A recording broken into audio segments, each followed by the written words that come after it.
Hello, and welcome to Dark Hearts with Stacey Lee. You've probably seen the Showtime series Dexter. It's about a young boy who is adopted by a police captain that begins to see some disturbing traits in his new son.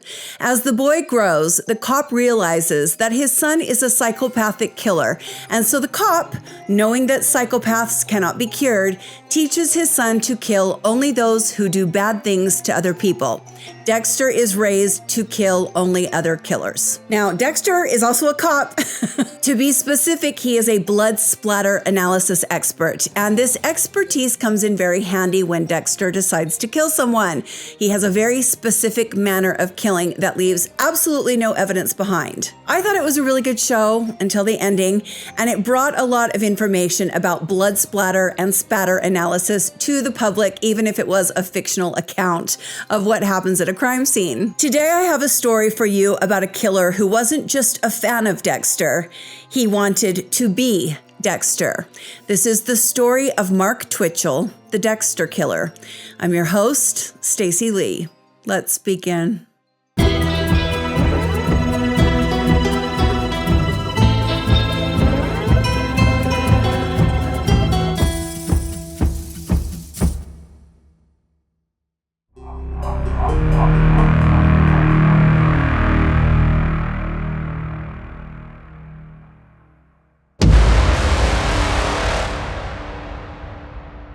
It's a chilly evening in White Rock, British Columbia. 38-year-old John Brian Altinger, an oil-field equipment manager, has been scrolling on the dating site Plenty of Fish, looking for women who might be interested in him.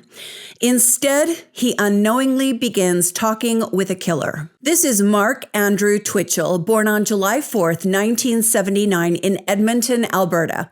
From a very young age, Mark dreamed of becoming a filmmaker. He didn't just want to make any old films. He wanted to be the next Steven Spielberg. Mark had his sights set very high. He was determined that one day his name would go down in the history books. Well, he was right, it would, but he won't be remembered for anything regarding his films. Mark graduated from the Radio and Television Arts program at the Northern Alberta Institute of Technology in 2000. The following year, he married an American woman named Megan Castorella. The two were married for 4 years, and then in 2005, they divorced, citing irreconcilable differences. In January of 2007, Mark married his second wife, Jess, who would later file for divorce after learning some very disturbing things about her husband. Now, Mark is a nerd. He's kind of a dorky guy who is really into tech and cameras and recording gear, and he is also really into Star Wars. In 2007, superfan Mark wrote and produced a full-length fan film. It was a prequel to Star Wars Episode 4, A New Hope. Mark's film takes place in the days leading up to the time Star Wars Episode 4 opens. His film was called Star Wars: Secrets of the Rebellion. Mark even got Jeremy Bulloch, a British actor who had played Boba Fett in the original Star Wars films, to be in his movie. Mark worked diligently on his film.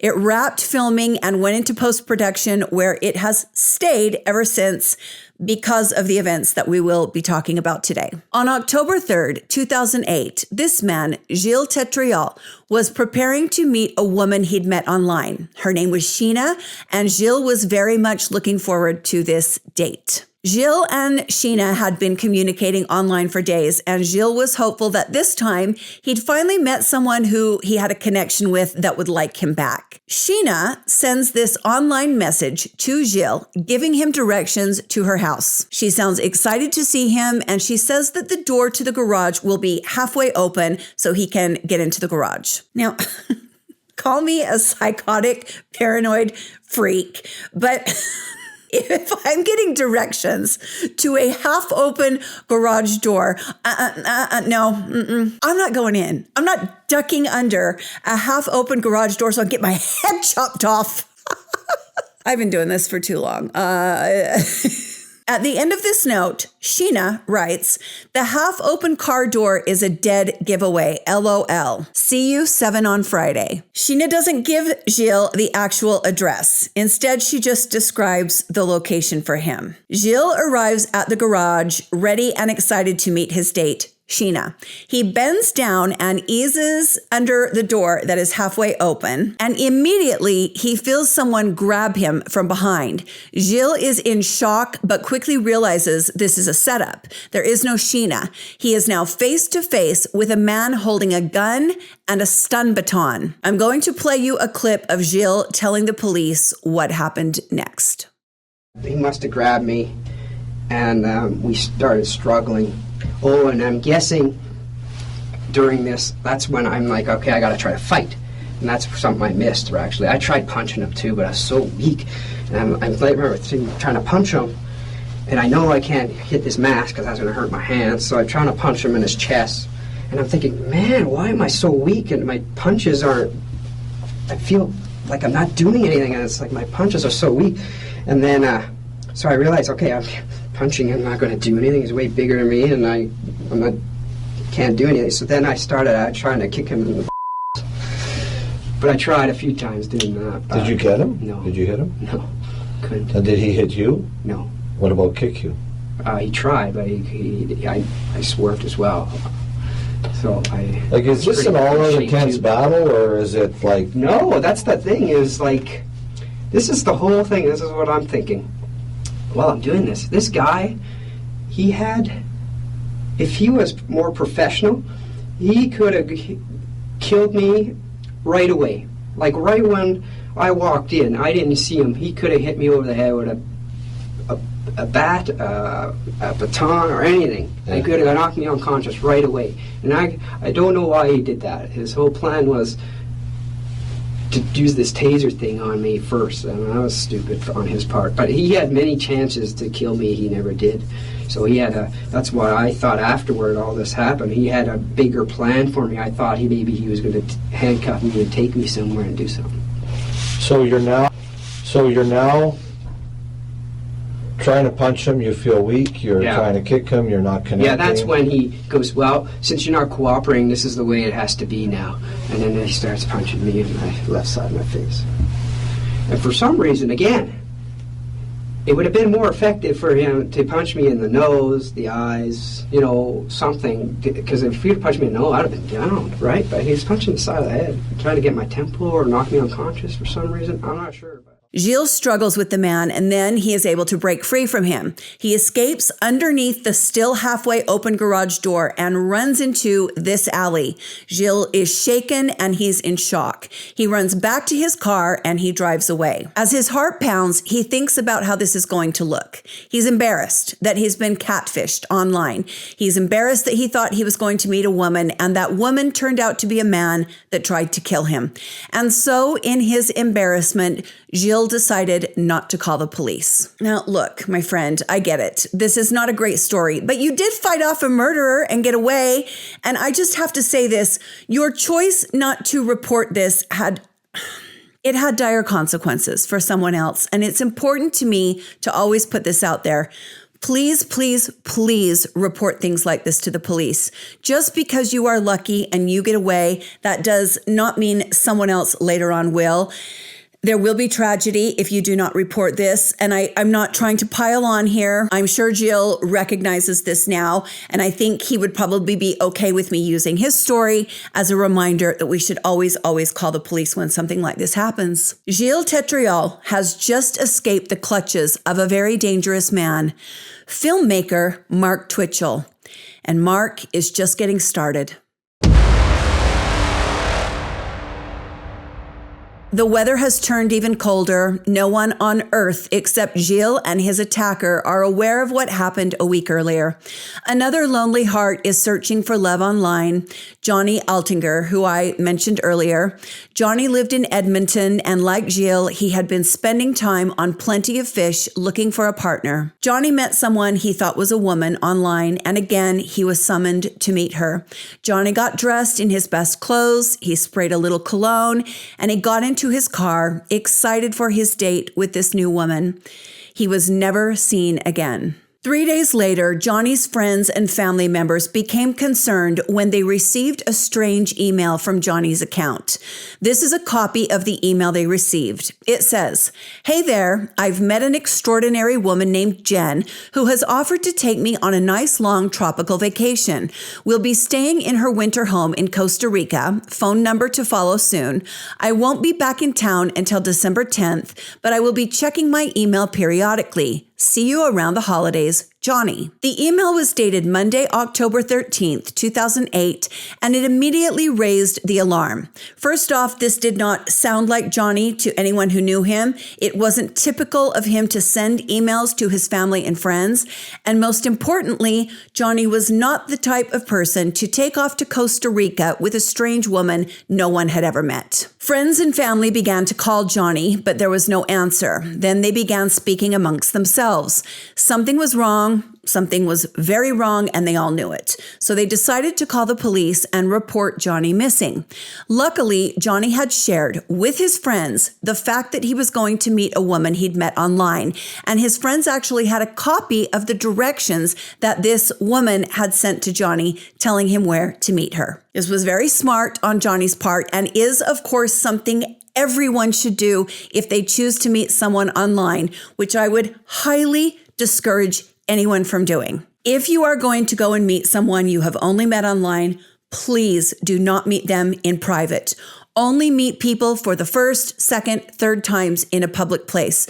Don't tell people where you live until you know them better, and never ever go to a private location to meet someone you've been talking with online or on the phone. It's never a good idea, and I am just begging you to spread the word. Please share this with other people in your lives. I mean, it's 2024 now, and I hope we all know never to meet anyone new in private. This was back in 2008. The internet was newer, online dating was new, but bad people were not. We just weren't as advanced in spotting predators online. When Johnny is reported missing and the police are handed the directions to the location Johnny was told to go in order to meet his date, the cops realize they've already got more on this disappearance than on most. They're not usually handed a map of where the disappeared person was going. So the cops follow the directions, and those directions lead them here to this rented garage.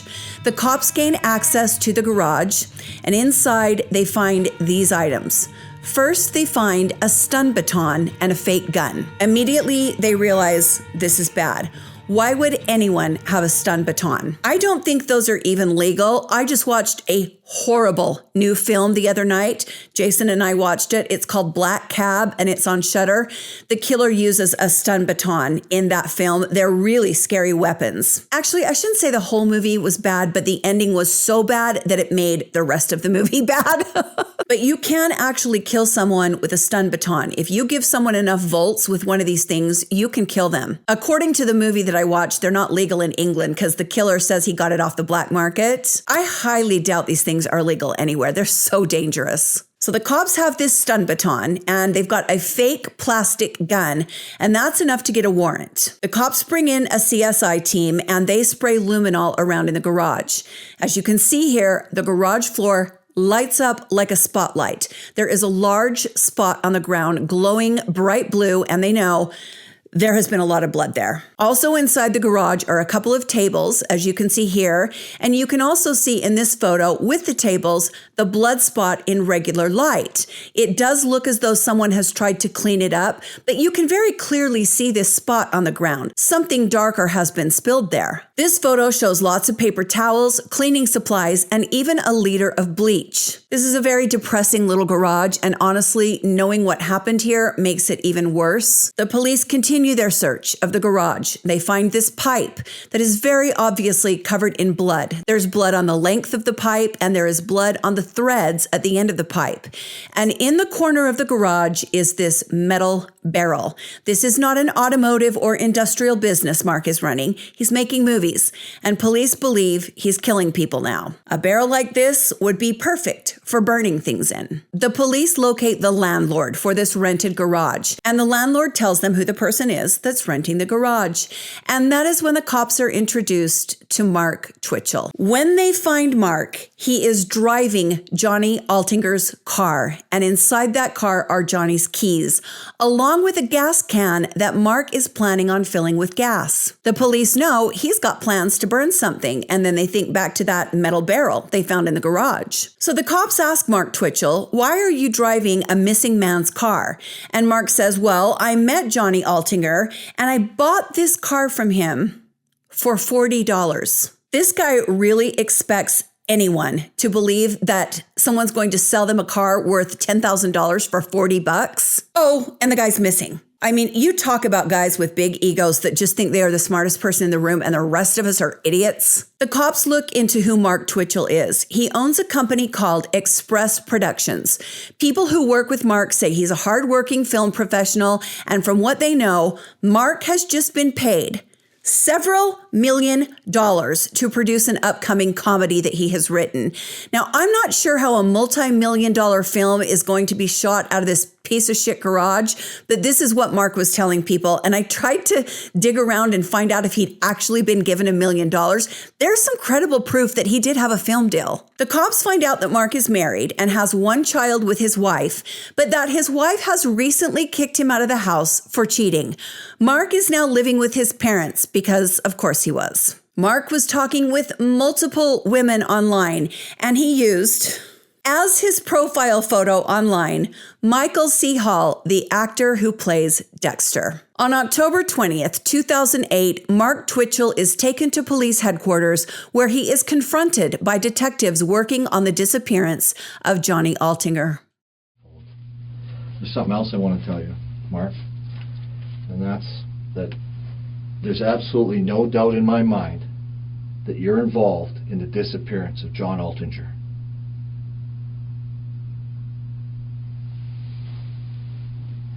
No doubt in my mind at all, Mark. Why? As I said, Mark, there's no doubt in my mind that you're involved in this disappearance. I just want to get to the bottom of this, because this is not going to go away. It's not going to leave you, Mark. I don't understand. I'm going to explain some of the reasons to you. But you do understand, because you know what I'm talking about. You're involved in this, and unfortunately, something got carried away. Something got carried away with this guy. I mean, talking to you here tonight, you seem like a decent guy.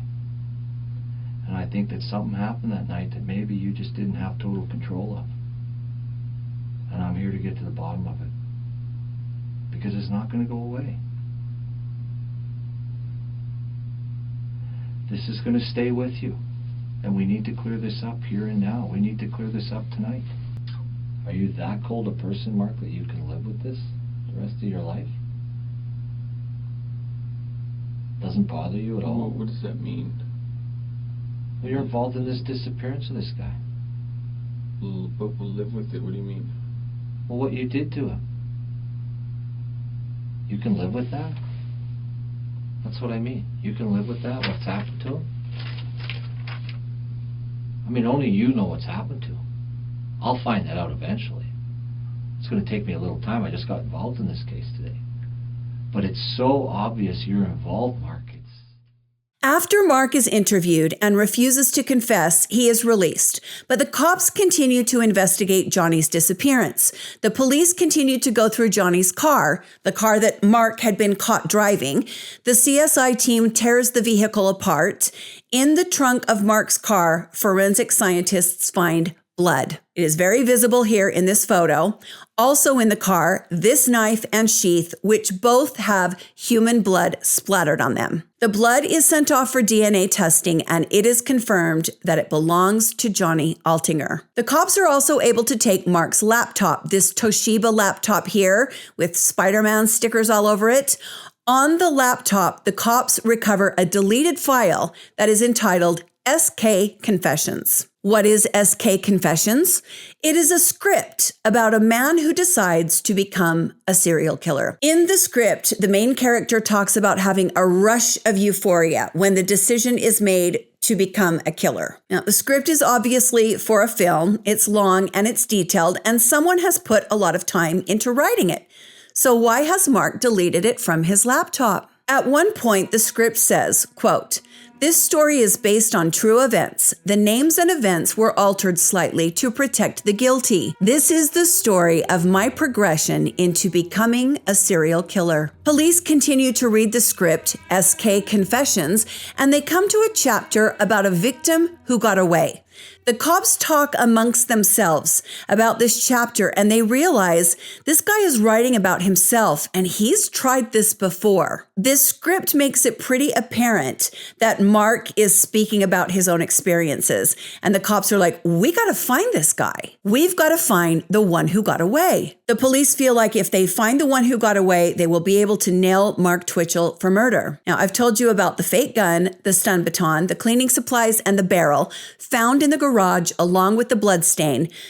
But there is something else the cops found: this hockey mask. Yes, as if this all wasn't creepy enough, the cops found this black and gold hockey mask, and now they know Mark has been wearing this thing. We've got this super nerdy guy holed up in a creepy, dirty, rented garage, lurching around in a hockey mask. It is actually the stuff of horror movies. The cops decide we have to release a photo of this hockey mask to the public. Someone is out there. The one who got away is out there. And if they see a photo of this hockey mask, they're going to realize they are part of this story. So the cops send a photo of the mask out to the media outlets in the area. Gilles Tetreault is home watching the news when a story comes across his screen about a missing man who disappeared from a garage. And then Gilles sees the photo of the hockey mask, and he knows, all in one moment, that not only did he escape a dangerous man, he had escaped a killer who went on to attack and kill someone else. This is when Gilles comes forward and tells the police his story. The police listen to Gilles' story intently, and some are surprised that they've actually found this first victim. As you well know, this is not something that happens a lot. Police don't usually have this kind of luck. But it's pretty incredible. Had the cops not recovered that deleted file from Mark's laptop, the script, they never would have had any idea that there had been a first victim. Had they not taken the script seriously and realized Mark was writing about his own experiences, they never would have known to look for someone with such valuable evidence. Now the cops are more convinced than ever Mark Twitchell has murdered Johnny Altinger, and he has attacked Gilles Tetreault. They've got enough evidence to convince prosecutors, and on Halloween Day 2008, Mark Twitchell is arrested. But the question remains, where is Johnny Altinger? After Mark is arrested, police find out that he's been working on a different project. It's a horror short that he is calling House of Cards. Mark had rented this detached garage to film this little horror short called House of Cards. Of course, this is the same garage where they believe Johnny was murdered. The entire plot for the horror short was copied from an episode of Dexter. It involved a killer posing as a woman on a dating site in order to lure men to their deaths. So Mark doesn't even have an original idea. As Mark sits in jail, the cops get a warrant for his parents' house where he had been living. When the police arrive at the Twitchell family home, they find a round burn mark in the grass in the yard, and they become convinced that Mark has burned Johnny's body in this barrel. I even found some reports that said the cops matched up the circumference of the barrel to the burn mark found in the grass at Mark's parents' house. So Mark sits in jail for a couple of months. He's awaiting trial. And then for whatever reason, he decides he is going to talk, and he starts to tell the police a very gruesome tale. Mark admits to the police that yes, he lured Johnny Altinger to the garage that night. He posed as a woman on Plenty of Fish, and he got Johnny to come and meet him. Mark then put on the creepy hockey mask and stood inside the half-open garage. When Johnny entered, Mark incapacitated him with the stun baton. This must have been absolutely horrifying for Johnny, and I feel so sorry for him. Mark then murdered Johnny and set to work, just like his hero and idol, Dexter, dismembering Johnny piece by piece. However, Mark wasn't nearly as skilled or experienced as Dexter, whose whole shtick is keeping the kill room totally and completely clean, devoid of even a drop of blood. Mark had no skill and no experience, and he made a total mess dismembering Johnny. The police sat and listened to the gruesome details, realizing that this nerdy little man who lived with his parents was in fact a monster. The police wanted to know what Mark had done with Johnny's body, and that's when he led them here to a sewer cover near his parents' house. The cops lifted the sewer cover and sent a forensics team inside. There, they found the dismembered remains of Johnny Altinger's body. They had been just feet away from the search of Mark's parents' house, waiting to be found for almost 2 years. Mark went on trial, and on April 12, 2011, he was convicted of first-degree murder for killing Johnny Altinger. He was sentenced to prison without the possibility of parole for 25 years. Mark was still facing charges for the attempted murder of Gilles Tetreault. Prosecutors brought the case to trial, but failed to convince Court of Queen's Bench Justice Terry Clarkson that Gilles' attack was attempted murder. So the two crimes would have to be tried separately. I don't know how hitting somebody with a stun baton, dragging them into a garage, hitting them again with the stun baton when they escape, how is that not attempted murder? Because Mark was already in prison for 25 years before he was even eligible for parole, the Crown decided there was no need to proceed with charges against him for Gilles' attack. That ain't the way it works here in the States. You stand trial for all your crimes unless they are so numerous and you've already received the death penalty or life in prison without parole, then maybe they don't spend the money. But this guy might get out in 25 years. There still needs to be justice for Gilles. A journalist named Steve Lillibuen begins communicating with Mark Twitchell as he sits in prison. Mark sends this journalist these letters that say, in part, quote, let me just try to not let my eyes roll out of my head. It would appear that I'm unique in the world. There is no key, no root cause. If I really were capable of premeditated murder, normal, healthy, well-adjusted 30-year-old man that I am, well, I dealt with his remains in a disrespectful manner that traumatized me forever. I quickly grew to resent and hate this man. Did you catch that first part? It would appear that I'm unique in the world. See the desire to be special, to be significant, to be ever so out of the ordinary. We see this all the time, but the size of the egos on these absolutely magnificently mid men never cease to amaze me. There are women out there like this too. I don't know why we see it more often in men, maybe because men are more violent. They get caught doing violent things more. These guys are so mediocre in every aspect of life, yet they have this inflated idea of who they are. It's just baffling to me. Steve Lillibuen then interviews Gilles and gets more details. Gilles tells the journalist that he walked towards the garage door and ducked under the half-open door. He then sees a man hovering over him wearing a hockey mask. He said a chill went down his back and he thought to himself, this is not a date. Gilles tells Steve that the man was 6 feet tall and he had this black and gold hockey mask painted, and then his face was painted underneath the hockey mask because, of course, it was. The mask isn't creepy enough on its own. Gilles said, he told me to get down on the ground and he was holding a gun. He tore a piece of tape off and covered my eyes with it. And I started to hear a jingling noise and I thought, what's going on? What's he going to do? Gilles said he thought, I can't do this. I got to fight back. So he got up and ripped the tape off of his eyes. And he said that the man attacking him was stunned, that he got up. He said the man, Mark, started yelling at him to get back on the ground. Instead, Gilles grabbed the attacker's gun. And when he did, he felt that it was hollow and plastic. Gilles said, that was the greatest feeling of my life because I knew I had a fighting chance to get away. Gilles said he then punched the man as hard as he could. And he thought, why do I feel so weak? My punch didn't do anything. And it was then that he realized he'd been weakened by a blast from the stun baton. Mark grabbed Gilles by his jacket, and Gilles was able to slip out of the jacket, leaving it behind, and he rolled underneath the garage door. He tried to get up and run, but his legs wouldn't work, obviously, again, because of the stun baton. Gilles fell back to the gravel on the driveway, too weak to move because of the electric shock. The attacker started pulling him back inside the garage, and Gilles thought, oh no, I'm dead now. But he wasn't ready to give up. He rolled away from his attacker again, and again he was outside. This time he was able to get to his feet, and he ran to his car, turned on the ignition, and got away. Gilles did everything right that day until he decided not to call the cops. Mark Twitchell sits in prison now. He's 49 years old, and he's got another 12 years to go before he's eligible for parole. So that means he will be only 61 in 12 years, still young enough to be very dangerous.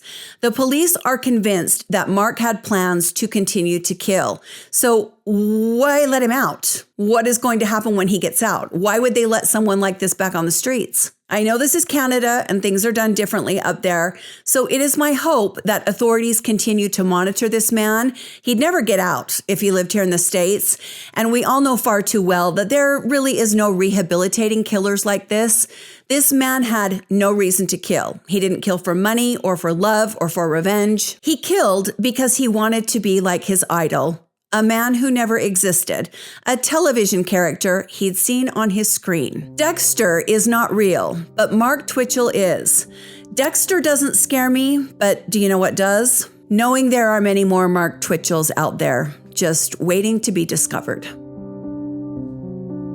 Thank you for joining me today on Dark Hearts with Stacey Lee. Please hit the like button and subscribe to the channel if you want to see more from me. I've got 2 podcasts. This one is called Dining with Death. It's an archival series. And this one is called Dark Hearts with Stacey Lee. This is the current podcast. I post new episodes every Monday and every Wednesday, and you can hear both podcasts on Apple, Spotify, and Amazon. I want to give a special thank you to my patrons. Some of you very generously donate a few dollars a month to help me keep the episodes coming, and I love and appreciate each and every one of you. If you've got a few bucks laying around, you want to do something for Christmas for a fundraiser, would you consider ours? Watch this little video on my channel and it will tell you everything our community is doing to raise money to donate to police departments that have cold case DNA in storage that has never been tested. We are trying to help solve some cold cases. We're about halfway to our first goal. I hope you're doing well, my friends. Stay safe and be kind to each other, and I will see you next time on Dark Hearts with Stacey Lee. Bye.